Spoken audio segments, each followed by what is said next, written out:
প্রিয় ভক্তগণ, আজ আমি আপনাদের একটি কাহিনী শোনাব, যা শোনা মাত্রই আপনার জীবনে সুখ শান্তি এবং ধনসম্পত্তির বর্ষা হবে। তো চলুন কাহিনী শুরু করা যাক।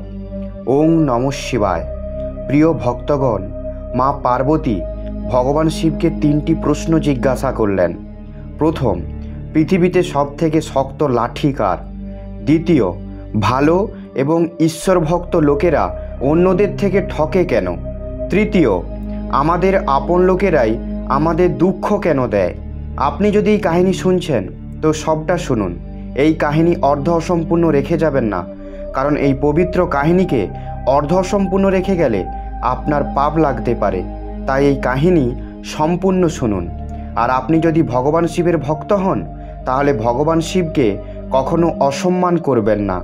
তো প্রিয় ভক্তগণ, ভগবান শিব মা পার্বতীর এই প্রশ্নের কী উত্তর দিলেন চলুন জানা যাক আজকের এই কাহিনী, যা ভগবান শিব মা পার্বতীকে মানুষের কল্যাণের জন্য শুনিয়েছিলেন।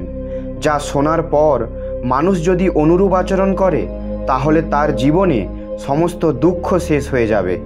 এই কাহিনী যে শুনছে এবং যে অনুরূপ আচরণ করতে পারবে তার জীবন আনন্দে ভরে যাবে, সব দুঃখ কষ্ট দূরে চলে যাবে। তো চলুন শুরু করা যাক। এই কাহিনী সেই সময়ের, যখন মা পার্বতীর বিশেষ ভক্ত তপস্যা করছিল। মা পার্বতী ওনার তপস্যার পরে ওনার কাছে পৃথিবী লোকে যান। আর যখন উনি পৃথিবীর উপস্থিতি দেখলেন তখন ওনার মন দুঃখ পেল। তারপর তিনি কৈলাসে ফিরে গেলেন এবং মহাদেবকে বললেন, হে প্রভু, আমার মনে অনেক চিন্তা আছে, আমার মনে অনেক প্রশ্ন আছে, যা আমি আপনাকে জিজ্ঞাসা করতে চাই আর তাদের সমাধান জানতে চাই। মা পার্বতীকে মহাদেব বললেন, হে পার্বতী, আপনি সৃষ্টির জননী, আপনার কাছে সমস্ত সমস্যার সমাধান আছে, আপনার থেকে কিছুই লোকানোর নেই। ভগবান ভোলানাথের এই কথা শুনে মা পার্বতী বললেন, আজ আমি পৃথিবীলোকে গিয়েছিলাম, সেখানের অবস্থা দেখে আমার মনে অনেক প্রশ্ন উঠেছে, যার উত্তর জানতে চাই। হে প্রভু, কৃপা করে তাদের মধ্যে 3টি প্রশ্নের উত্তর আমাকে দিন। মা পার্বতীর কথা শুনে ভগবান শিব আবার বললেন, হে দেবী, আপনি যদি জানতে চান তাহলে অবশ্যই আমি আপনার প্রশ্নের উত্তর দেব। আমাকে বলুন আপনার মনে কি প্রশ্ন আছে, যার ফলে আপনি এত ব্যতীত হয়ে আছেন। মা পার্বতী বললেন, ভোলেনাথ, আমার প্রথম প্রশ্ন হলো, পৃথিবীতে সবথেকে শক্ত লাঠি কার? দ্বিতীয় প্রশ্ন হলো, ভালো এবং ঈশ্বরভক্ত লোকেরা অন্যদের থেকে ঠকে কেন? তৃতীয় প্রশ্ন, আমাদের আপন লোকেরাই আমাদের দুঃখ কেন দেয়? মা পার্বতীর কথা শুনে ভগবান মহাদেব বললেন, আমি আপনাকে 2টি কাহিনী শোনাবো। এই 2টি কাহিনীতে আপনার 3টি প্রশ্নের উত্তর আছে। আর যে এই গল্পটি শুনবে সে তার জীবনের দুঃখ কষ্ট থেকে মুক্তি পাবে, সে তার জীবনে অপরিসীম সুখ অনুভব করবে। এবার শুনুন আমার প্রথম কাহিনী। প্রথম প্রশ্ন, পৃথিবীতে সবচেয়ে শক্ত লাঠি কার? তার উত্তর কাহিনীতে আছে, যা আমি এখন শোনাতে যাচ্ছি। এক সাধু বৃষ্টির মধ্যে প্রেমে এবং খুশিতে চলছিল। সেই সময় সে একটি মিষ্টির দোকান দেখতে পেল। সেখানে একটি কড়াইতে গরম গরম দুধ ছিল, অন্য কড়াইতে গরম গরম জিলিপি তৈরি হচ্ছিল। সাধু কিছুক্ষণের জন্য সেখানে দাঁড়িয়ে পড়ল। হতে পারে সাধু ক্ষুধার্ত ছিলেন বা আবহাওয়ার ফলে এমন হচ্ছিল। ময়রা দেখছিলেন সাধু কিছু খেতে চাইছে, কিন্তু ওনার কাছে টাকা নেই। তখনই ময়রা তাকে ডেকে গরম দুধ এবং জিলিপি দিলেন। সাধু গরম গরম দুধ এবং জিলিপি খেয়ে হাত জোড়ো করে ওখান থেকে চলে গেলেন। এবার সাধুর পেট ভরে গিয়েছিল। সে এবার পৃথিবীর চিন্তা না করে বৃষ্টির জলের সাথে খুশি খুশি চলে যাচ্ছিল। তিনি জানতেন না যে একটি নববিবাহিত যুবতী ওনার পেছনে আসছিলেন। সাধু বৃষ্টির জলে জোরে জোরে একটি লাথি মারার ফলে যুবতীর কাপড়ে কাদা লেগে যায়। দামি কাপড়ের কাদা লেগে গিয়েছিল, এইটা দেখে সাধু চিন্তিত হয়ে পড়ল। ওখানে যুবতীর স্বামী উপস্থিত ছিল। সে সাধুকে ধরে নিল। ওই যুবতী তার স্বামীর কাছ থেকে সাধুকে ছাড়াতে চাইল, কিন্তু যুবকের চোখে ঘৃণার আগুন দেখে যুবতী কিছু বলতে পারল না। রাস্তায় যেতে যেতে অনেকেই এই দৃশ্য দেখছিলেন কিন্তু যুবকের রাগ দেখে কারো সাহস হলো না যুবককে থামানোর। আর শেষমেশ যুবকটি সাধুকে একটি জোরে থাপ্পড় মারল, যার ফলে সাধু নিচে পড়ে গেল। সাধুকে নিচে পড়ে থাকতে দেখে যুবকটি হেসে সেখান থেকে চলে গেল। সেই যুবক এবার গন্তব্যের দিকে যাচ্ছিল।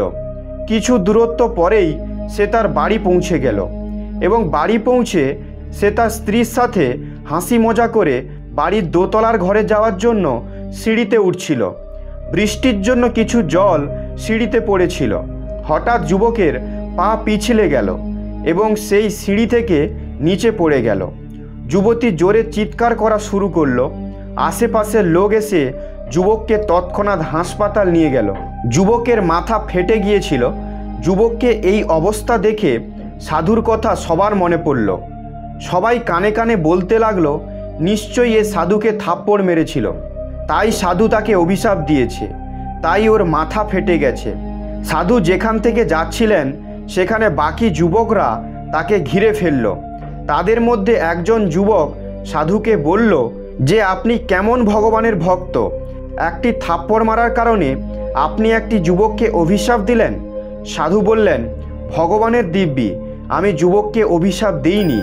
ওই সাধুর কথা শুনে বাকি লোকেরা বলল, যদি আপনি অভিশাপ না দিয়ে থাকেন তাহলে যুবক সিঁড়ি থেকে কিভাবে পড়ে গেল, যে এত গভীরভাবে চোট পেয়েছে? তখন সাধু সবাইকে এক অদ্ভুত প্রশ্ন করলেন, আপনাদের মধ্যে কেউ সেই ঘটনার সময় সেখানে উপস্থিত ছিলেন? এক যুবক এগিয়ে এসে বলল যে, আমি ওই ঘটনার সময় ওখানে উপস্থিত ছিলাম। সাধু এরপর বললেন, আমার পায়ে লেগে যে কাদা উঠেছিল তা লেগে যুবকের কাপড় খারাপ হয়েছিল। তখন ওই যুবক বলল, না, যুবকের কাপড় খারাপ হয়নি, পাশে ওনার স্ত্রী যুবতী ছিলেন, তার কাপড় খারাপ হয়েছিল। তাহলে যুবক আমাকে কেন থাপ্পড় মারল? ওখানে উপস্থিত বাকিরা বলতে লাগলো, কারণ ওই যুবতী যুবকের স্ত্রী, আর সে সহ্য করতে পারেনি তার স্ত্রীর কাপড় নোংরা হয়েছে দেখে, তাই যুবক আপনাকে মেরেছিল। তারপর সাধু জোরে আওয়াজে বলল, আমি কাউকে অভিশাপ দেইনি, কিন্তু কেউ আছে যে আমাকে ভালোবাসে। যদি যুবতীর সঙ্গী হিসাবে যুবক এটা সহ্য করতে না পারে, তাহলে আমার সঙ্গী তো ভগবান। ভগবান কিভাবে সহ্য করবেন তার ভক্তকে কেউ থাপ্পড় মারলে? আমার সঙ্গী এতই শক্তিশালী যে পৃথিবী আর বড় বড় লোকেরাও তার লাঠি দেখে ভয় পায়। পরমাত্মার লাঠি দেখা যায় না, শব্দও শোনা যায় না, কিন্তু যখন লাঠি লাগে তখন বোঝা যায়। তাই কাউকে আঘাত দেওয়ার আগে নিজে আঘাত সহ্য করার ক্ষমতা তৈরি করা উচিত। মানুষের সমস্ত খারাপ কর্ম করার থেকে ভয় পাওয়া উচিত, কারণ ঈশ্বরের লাঠির শব্দ হয় না।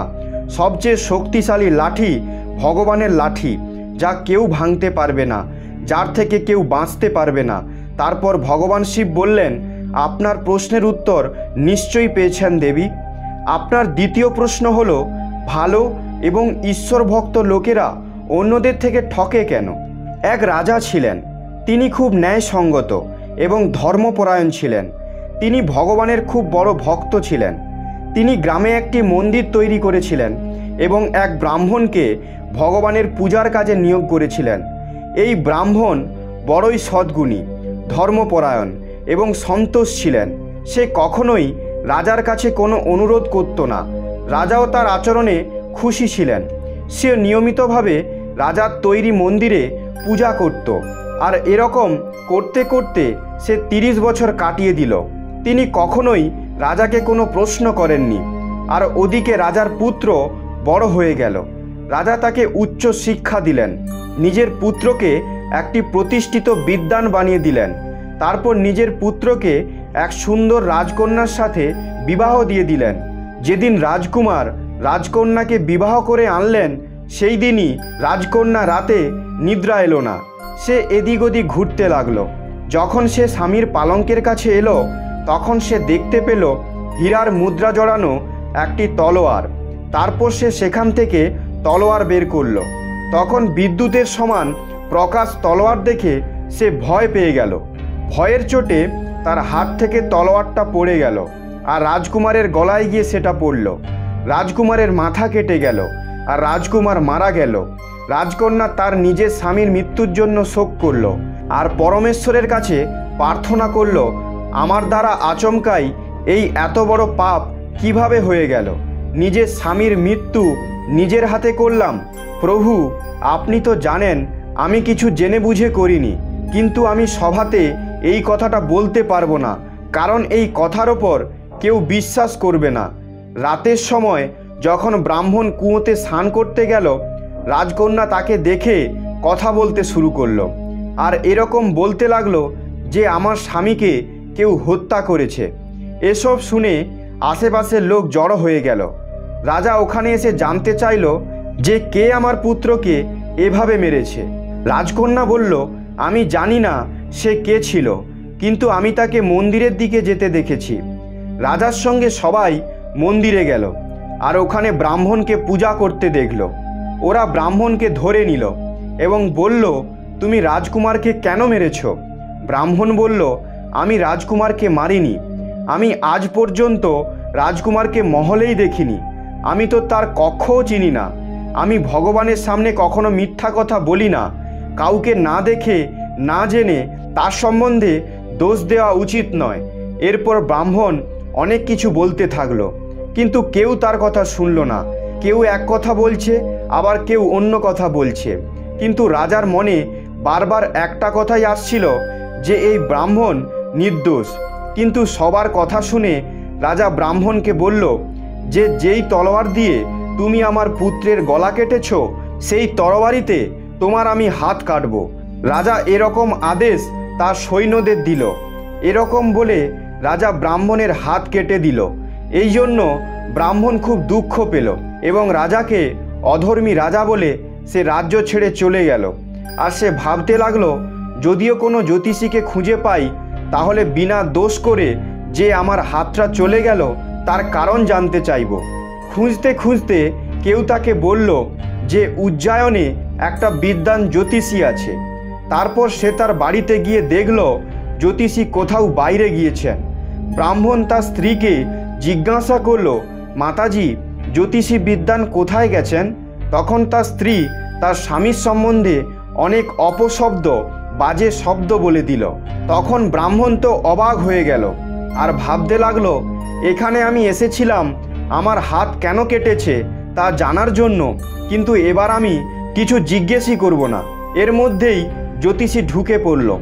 যখনই জ্যোতিষী ঘরের সামনে চলে এলো, তখন তাকে নিয়ে তার স্ত্রী অনেক উল্টো পাল্টা বলা শুরু করলো, তাকে খুব অপমান করলো। কিন্তু জ্যোতিষী চুপ থাকলো, তার নিজের স্ত্রীকে কিছু বলল না। তারপর সে ব্রাহ্মণের কাছে গেল আর বলল, বলো ব্রাহ্মণ দেবতা, আপনি কেন এখানে এসেছেন?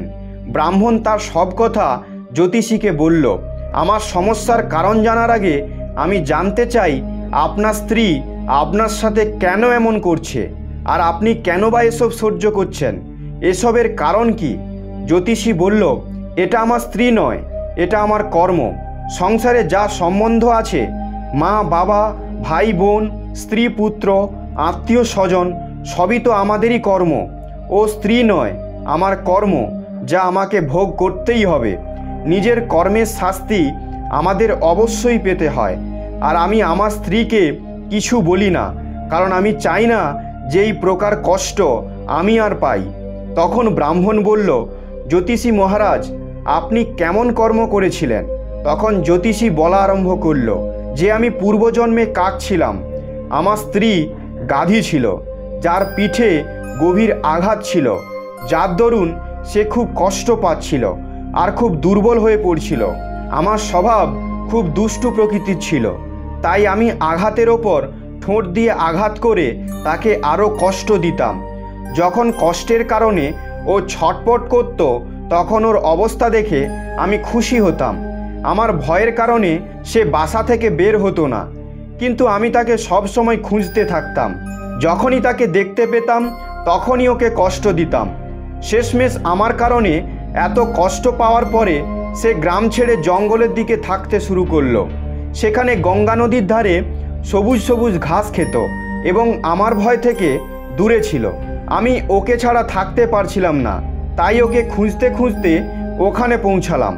আর ওকে দেখে আমি ওর পিঠে জোরে আবার ঠোঁট দিয়ে আঘাত করলাম, তার ফলে আমার ঠোঁট তার হাড় ভেদ করে ঢুকে গেল। সে অনেক কষ্ট করলো, কিন্তু তাও ঠোঁট বার করতে পারল না। আমিও ঠোঁটটা বার করার অনেক চেষ্টা করলাম, কিন্তু বার করতে পারলাম না। সে তখন ভেবেছিল এই দুষ্ট আমাকে এভাবে তো ছাড়বে না, আমি জলে চলে যাই। এরকম ভেবে গাধি গঙ্গা জলে চলে গেল। তখনও আমি নিজের ঠোঁট বার করতে পারছিলাম না। শেষমেশ সে গঙ্গার বড় প্রবাহের দিকে গেল। গঙ্গার প্রবাহ এমন বেড়ে গেল যে যার কারণে আমরা দুজন মারা গেলাম। গঙ্গার এত শক্তিশালী প্রবাহের ফলে আমি একটি জ্যোতিষী হয়ে গেলাম। আমার বিবাহ ওর সাথে হয়ে গেল। আমার শেষ সময়ে আমাকে কষ্ট দেওয়ার জন্য নিজের মুখ থেকে গালাগালি বের করে, বাজে শব্দ বের করে আমাকে কষ্ট দেবে, আর আমি আমার কর্মফল বুঝে তা সহ্য করব। আমি ওকে দোষী মানি না, কারণ এসব আমার কর্মের ফল। তাই আমি শান্ত থাকি। আপনি আপনার প্রশ্ন জিজ্ঞাসা করুন।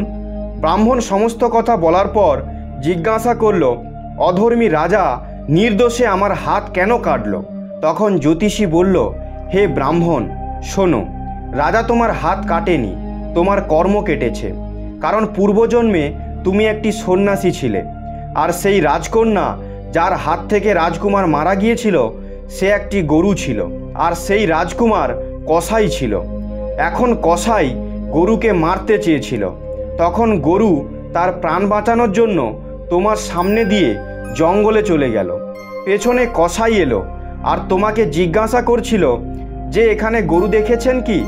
আপনি ভেবেছিলেন যে আপনি কখনোই মিথ্যা কথা বলবেন না, তাই যেদিকে গরু গেল সেই দিকের দিকে আপনি হাত দিয়ে ইশারা করে দিয়েছিলেন। কসাই গরুকে মেরে দিল। গঙ্গার নদীর ধারে তার চামড়া খুলে নিল। এর মধ্যেই একটি সিংহ আসলো। সে গরু এবং কসাই দুজনকেই খেয়ে নিল। তাদের হাড় গঙ্গায় বয়ে গেল। মা গঙ্গার কৃপার ফলে কসাই এক রাজকুমার এবং গরু এক রাজকন্যা হিসাবে জন্মগ্রহণ করল। কর্মের ফলের দ্বারা তারা একত্র হয়েছিল।